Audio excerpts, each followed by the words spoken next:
다 함께 기도하심으로 10월 15일 화요일 매일 예배 시작하겠습니다.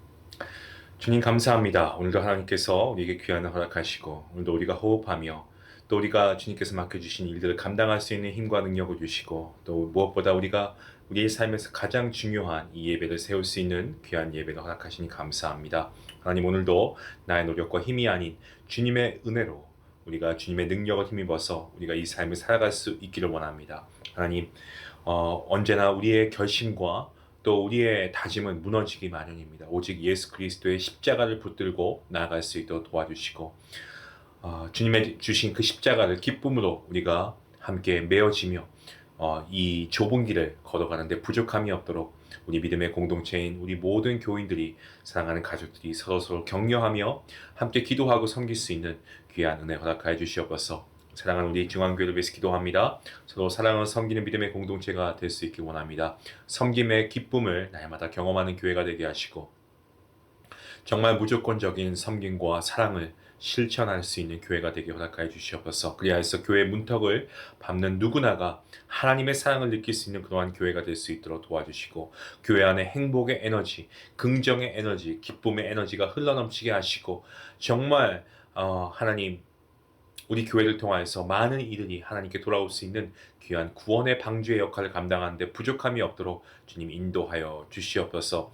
아버지 또한 간절히 기도합니다. 하나님께서 몸이 약한 자에게 건강을 주시기를 간절히 기도합니다. 아직도 기도함으로 아버지 정말 주님의 도우심을 구하는 그러한 환우분들이 계십니다. 하나님 기억해 주시고 그분들이 흘리는 눈물과 또 고통 가운데 우리 주님께서 늘 함께 하시는 줄 믿사오니 주님 우리의 기도를 통하여서 이분들의 치유와 회복을 주님께서 볼 수 있는 그 역사를 이루어 주시고 함께 예배할 수 있는 귀한 축복을 허락하여 주시기를 간절히 기도합니다.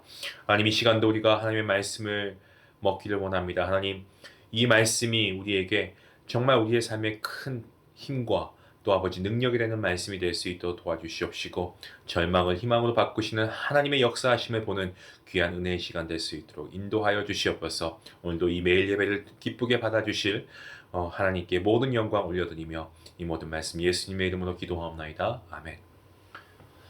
찬송가 368장 함께 하시겠습니다.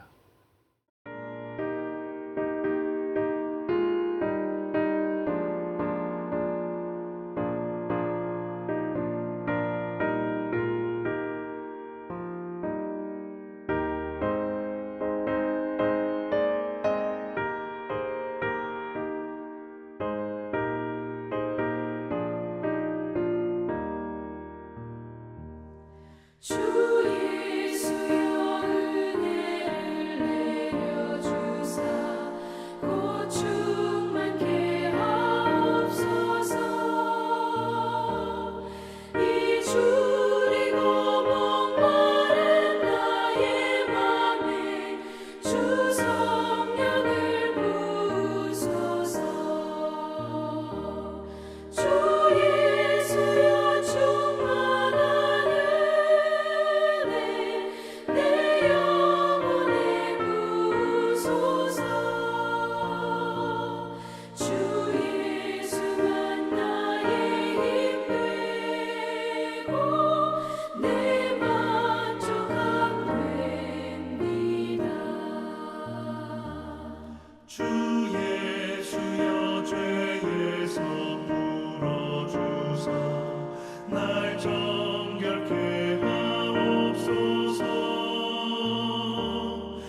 오늘 하나님 주시는 말씀은 어제에 이어서 호세아 11장이고요.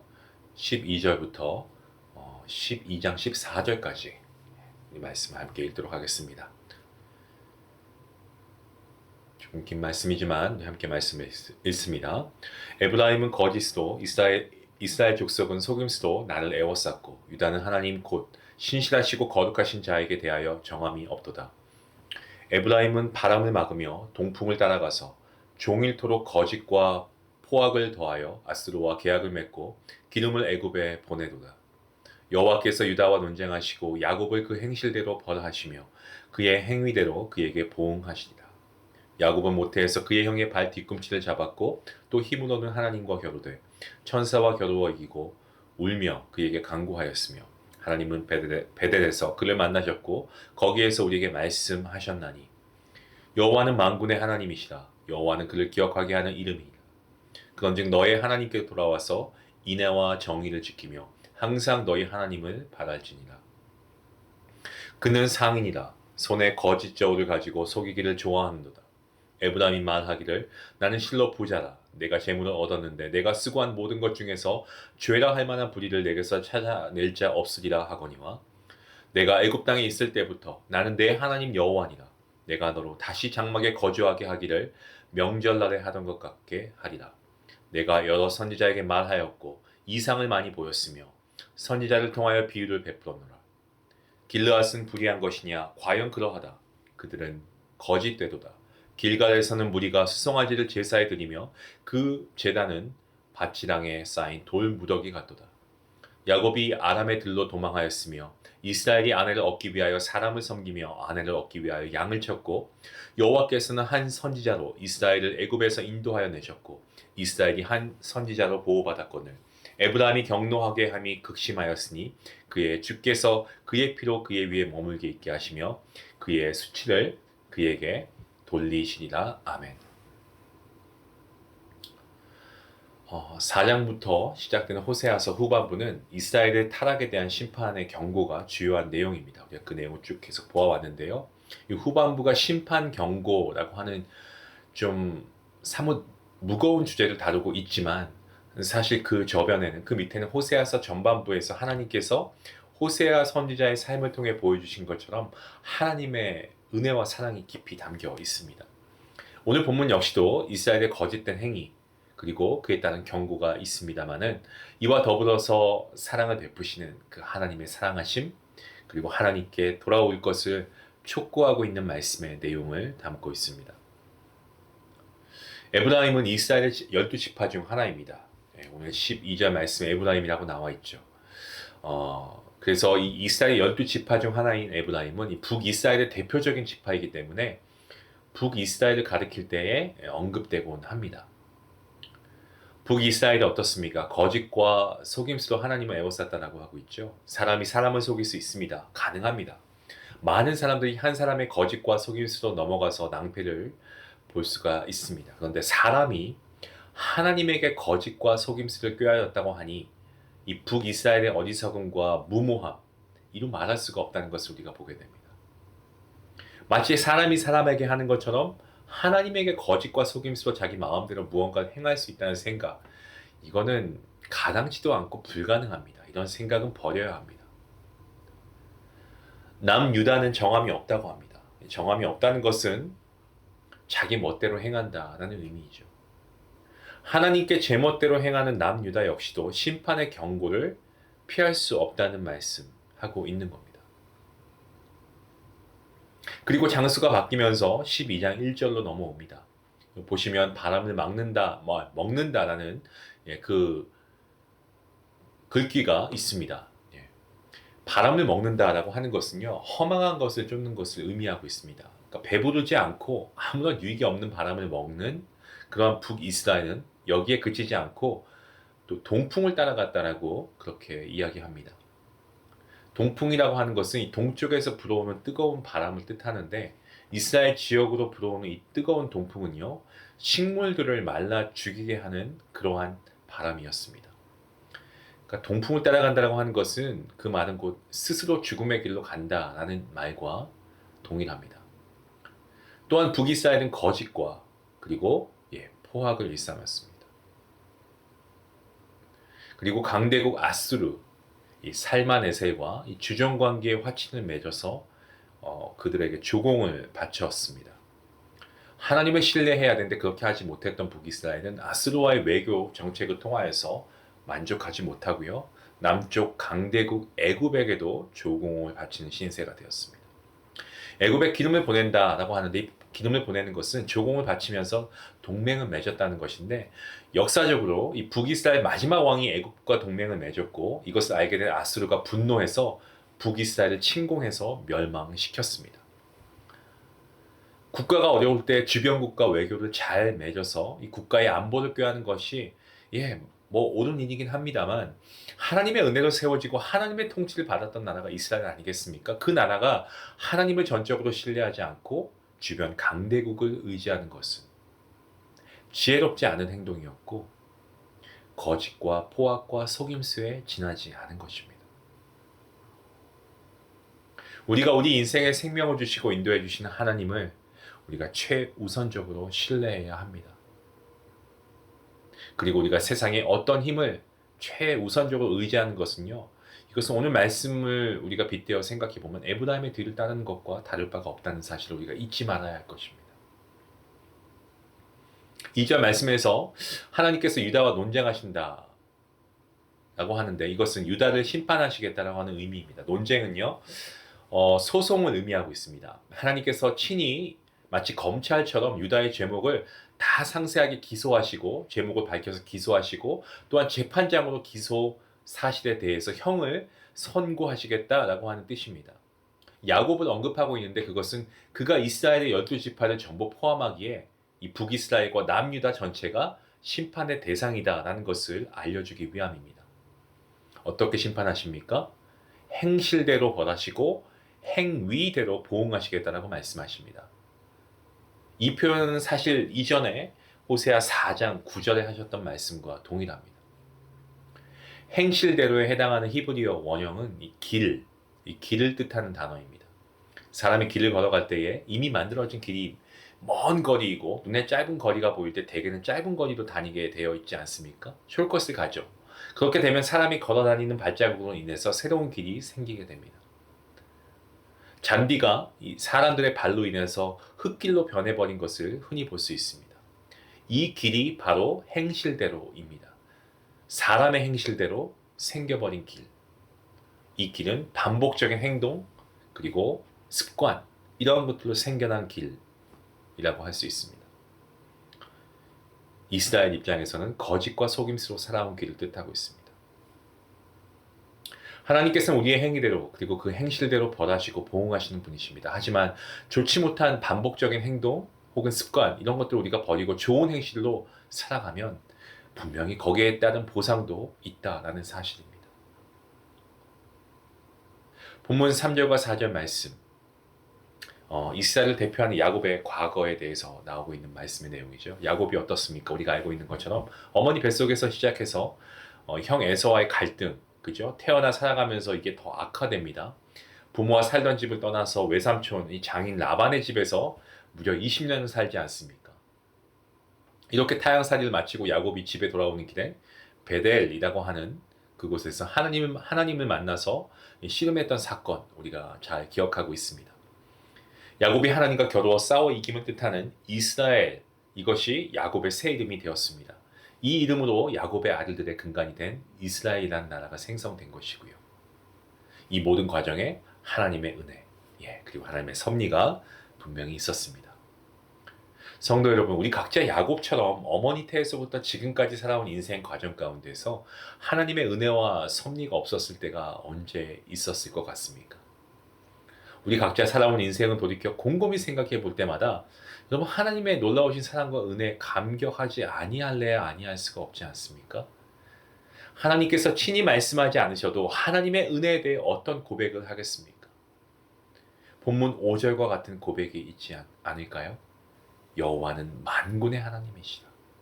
여호와는 그를 기억하게 하는 이름이니라. 여기서 그는 하나님 자신을 가리킵니다. 우리가 믿는 하나님은 인류 역사 가운데 모든 나라들에 대한 절대 주권을 가지고 통치하시는 만군의 하나님이시고 은혜와 자비를 베푸시는 하나님이십니다. 때문에 그분의 이름을 잊을 수 없고 때문에 그분의 이름을 기억할 수밖에 없는 것입니다. 그렇다면 이것에 동의하는 사람은 어떠한 태도를 가져야 되겠습니까? 본문 6절 말씀입니다. 그런즉 너의 하나님께로 돌아와서 인애와 정의를 지키며 항상 한 번 더 읽겠습니다. 항상 너희 하나님을 바라지니라. 하나님을 떠나 하나님께서 베풀어 주신 과거를 잊어버렸다면 하나님의 은혜를 기억함으로써 자신의 거짓과 속임수로 점철된 제멋대로의 인생길에서 돌아와서 유턴해서 하나님의 인애와 정의를 행하는 사람이 되어야 합니다. 하나님을 바라는 사람이 되어야 합니다. 항상. 호세아 선지자 시대처럼 정말 인애도 없고 진실도 없고 하나님을 아는 지식이 없다면 하나님을 바라는 삶을 살아야 됩니다. 항상.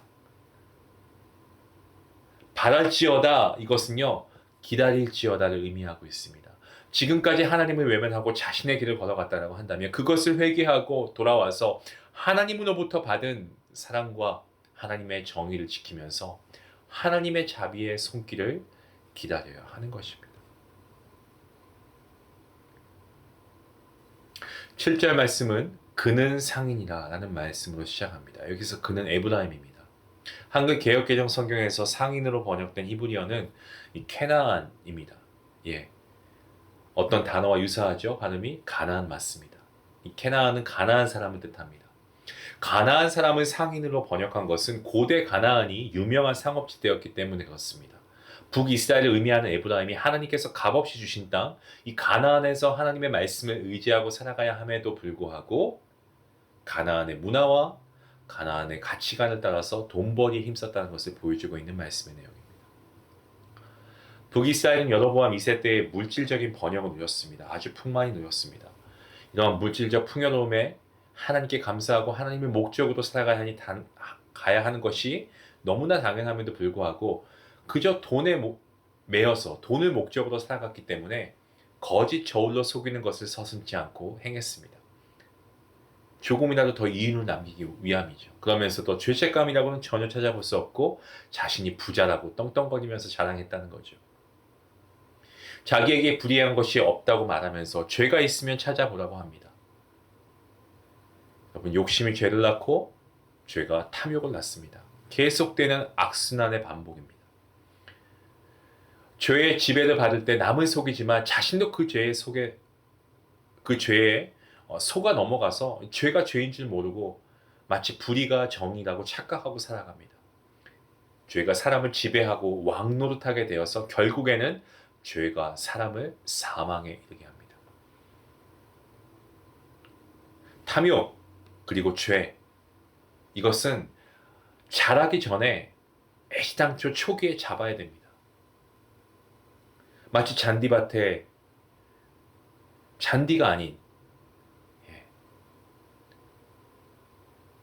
우리가 그런 것들을 미리 제거하지 않으면은 나중에는 잔디가 다 없어지게 됩니다. 잡초 때문에.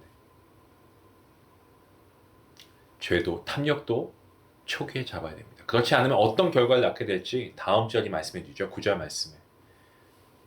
내가 애굽 땅에 있을 때부터 나는 내 하나님 여호와니라. 내가 너로 다시 장막에 거주하게 하기를 명절날에 하던 것 같이 갖게 하리라. 과거 이스라엘 애굽에서 종살이 했을 때 하나님께서 그들을 불쌍히 여기시고 구원하시고 출애굽하게 하셨습니다. 그리고 나서 이스라엘이 적과 꿀에 흐르는 가나안에 들어가기 전에 광야 생활을 하지 않았습니까? 그때 장막에 거했습니다. 명절날이라고 하는데 명절날은 이스라엘 3대 절기 중 하나인 이 장막절을 뜻하고 있는데요.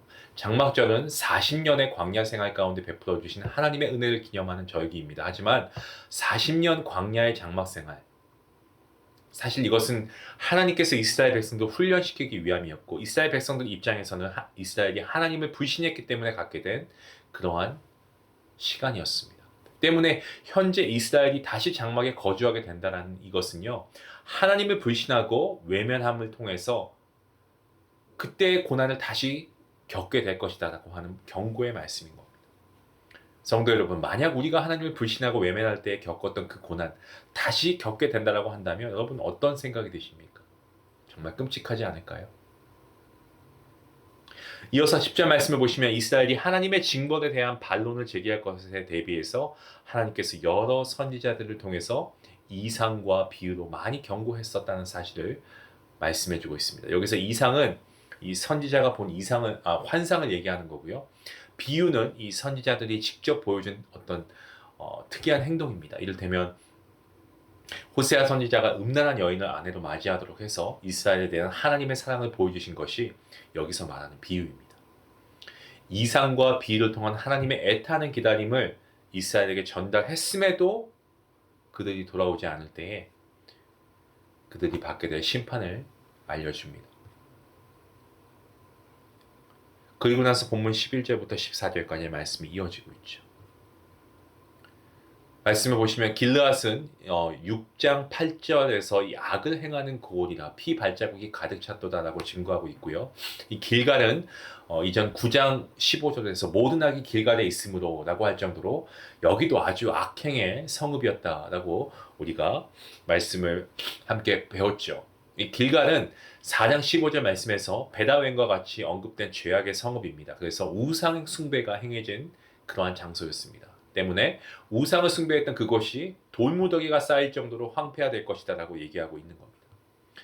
이스라엘이 어떻게 이렇게 죄를 지을 수 있는지 한번 생각해 보라는 차원에서 과거 그들이 하나님의 은혜를 받았던 일을 회상하도록 그렇게 하십니다. 그 내용이 12절과 본문 13절의 말씀 내용입니다. 하나님께서 야곱을 외삼촌집 바단 아람으로 피신하도록 인도하셨고 또 거기서 아내를 얻게 하셨고 거기서 양을 치면서 먹고 살도록 하셨고 20년 후에 고향으로 돌아와서 살아가다가 흉년을 만났을 때 그것을 피해서 애굽에서 살았던 일. 그 이후에 모세를 통해서 이 종살이에서 벗어나 출애굽하도록 인도하셨던 하나님의 은혜를 생각하면 어떻게 우상을 숭배하며 거짓과 속임수로 불의를 행할 수 있냐라는 책망이죠.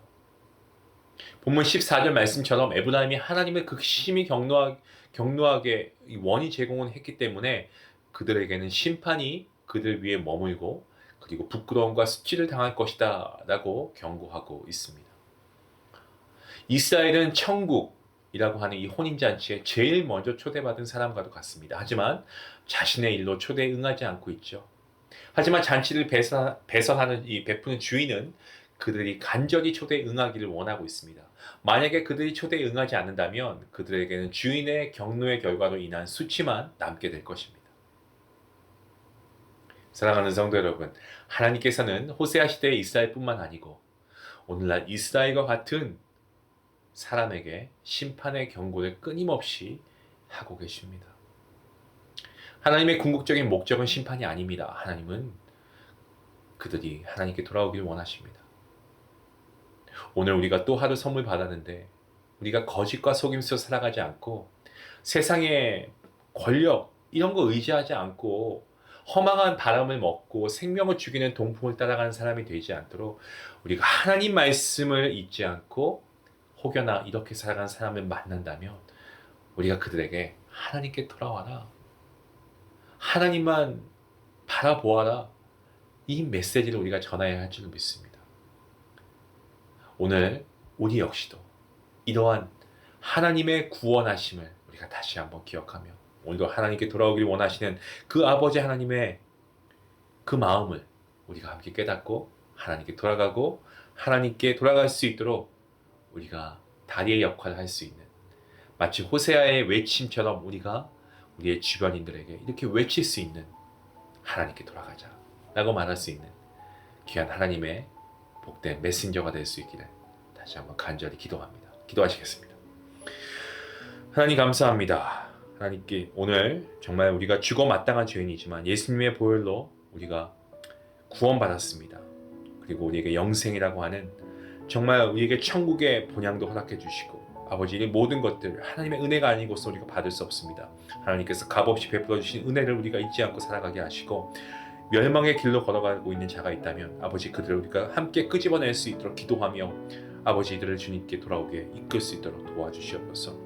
행실대로 벌하시는 하나님 우리가 좀 두려워할 수 있게 원합니다. 혹여나 하나님을 떠나 있었던 과거가 있었다면 하나님께서 베풀어 주신 은혜를 다시 기억하고 하나님께 돌아와서 인애와 정의를 지키며 하나님의 자비하심을 기다리는 사람이 되게 허락해 주시옵소서. 이러한 우리 모두가 될 수 있도록 하나님 우리를 인도하시길 간절히 바라옵고 예수님의 이름으로 기도합니다. 아멘.